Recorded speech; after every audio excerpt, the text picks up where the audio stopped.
반갑습니다. 김종훈입니다. 이번 시간에는 2024년 9월 개유월의 운세 중에서도 이 개의 입장에 관해서 한번 알아보는 시간을 갖도록 하겠습니다. 개유월이라는 것은 9월 7일 12시 10분 백로에서부터 시작을 하여 10월 8일 3시 59분 전인 한로 전까지의 운을 이야기합니다. 자, 갑진년에서 개유월이 왔습니다. 이 갑진년의 진에는 지장간으로 을과 개와 무가 존재를 하는데, 여기 개수가 이 개유월에는 천간으로 이렇게 투출을 하게 되었습니다. 자, 이럴 경우 이 개가 뭔가 이벤트라든지 인물이나 사건, 상황들에 관해서 뭔가 드러남이 존재를 하게 되는 달이 됩니다. 따라서 이 개를 주안점을 두고 실제로는 팔자를 관찰해 나가야 될 것입니다. 자, 그러면 이 6월에서 10개의 천간의 12운성을 한번 알아본다면, 자, 개의 입장에서 갑은 상관의 별이 됩니다.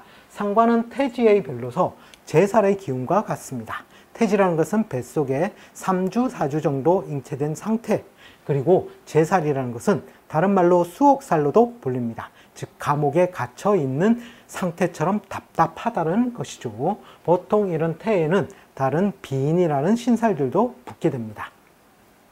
자, 그러면 이 태지에 들어가 있으므로 나에게 상관적인 행위나 또는 딸, 여자 입장에서는 딸이 되겠죠. 자, 그런 경우에는 뭔가 그 기운이 굉장히 쇠약해져 있는 상태라고 보시면 되겠습니다. 자, 그 다음에 을은 나에게 식신의 별이 되죠. 여자의 경우에는 식신이라는 것은 자식의 별도 됩니다. 즉 남자의 아들의 기운도 되죠. 그것이 절지, 그 기운이 완전히 끊어진 상태, 또는 거기 12신살로는 실제로는 겁살과 같아서, 겁살이라는 건 구속, 수사, 차압, 압수, 수색, 박멸에 관련된 행위가 일어나거나 굉장히 시끄럽고 소란스러운 그런 동작이 발생하는 것이 바로 겁살이 됩니다.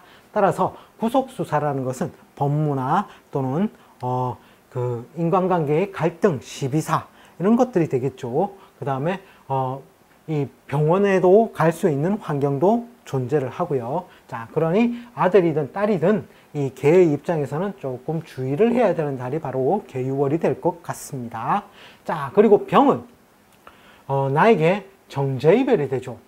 남자 입장에서는 배우자의 별이 됩니다.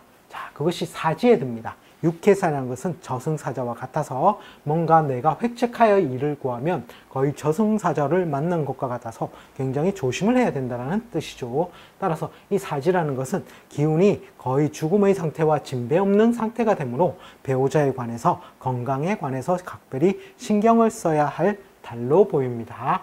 자, 그리고 정은 편재의 별이 되죠. 편재라는 건 부친의 별도 되고 금전융통의 별도 됩니다. 그것이 장생으로 나와 있습니다. 양간은 생의 의미가 강하고 음간은 장의 의미가 강합니다. 따라서 뭔가 많이 펼쳐져 있다라는 의미로 해석을 하시면 되는데, 또 한편으로 지살이라는 것은 내가 자의에 의해서 이동 변동하여 뭔가를 획책하여 꾸며 나간다라는 뜻이 있습니다. 자, 그러므로 나에게 있어서 편재의 별, 금전융통의 별은 조금 더 좋아지는 경향성으로 나아가게 되고, 또 부친의 별도 되죠. 부친이 뭔가 큰 일을 만든다거나 이런 것들을 한번 획책해보는 그런 달도 될 수 있을 것입니다.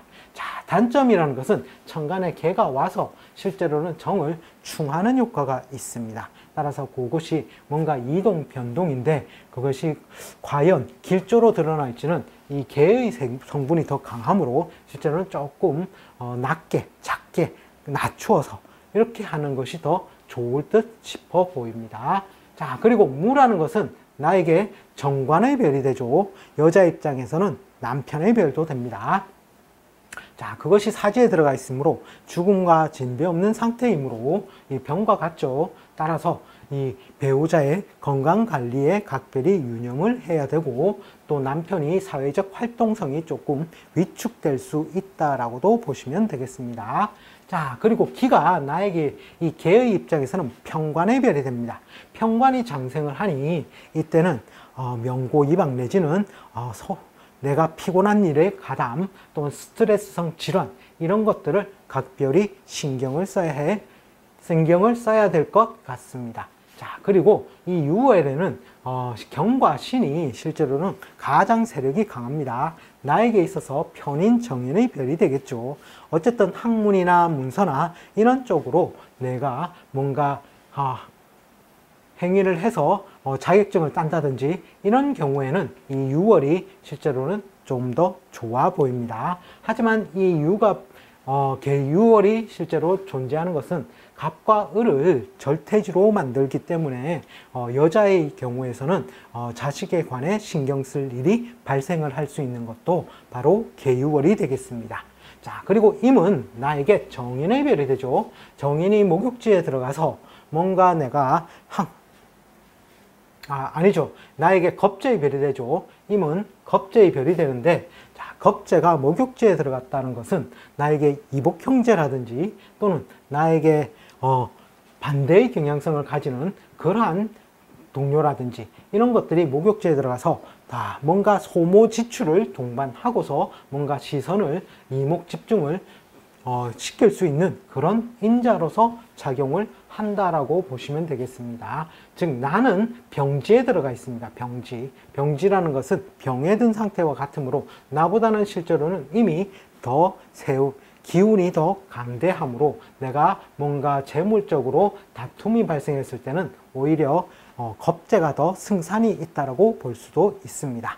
자, 그러면 계유월에서 이 계유의 육친을 가지고 한번 풀이를 해본다면 이 계우는 실제로는 6월 7일서부터 한 15일 정도의 운으로 보시면 되는데 보통 비견으로 표현이 되어서 동업작사나 손재고통, 비겁은 어쨌든 재물을 파는 역할이 있습니다. 또 한편으로는 형제의 도움이나 보조가 있을 수 있는데 만약에 형제의 도움이나 보조가 있다면 재물을 파는 기운을 이미 가지고 있으므로 뭔가 그에 대한 대가 보상을 확실히 해줘야 되는 것이 바로 형제의 도움이나 보조라는 것입니다. 또는 동업 환경도 마찬가지라는 것입니다. 동업 환경도 확실히 대가나 보상을 해줘야 되는 달이 바로 계유월이 되는 것입니다. 자, 그리고 유는 편인의 별이 들어왔습니다. 편인은 식신을 완전히 억압을 하죠. 또 그러니 활동성 둔화 이런 것들이 있을 수가 있습니다. 그리고 또는 건강 불안 이런 것들도 존재를 하게 됩니다. 따라서 개의 입장에서는 이번 달 이 계유월 같은 경우에는 각별히 건강에 신경을 더 유념을 써야 될 것 같습니다.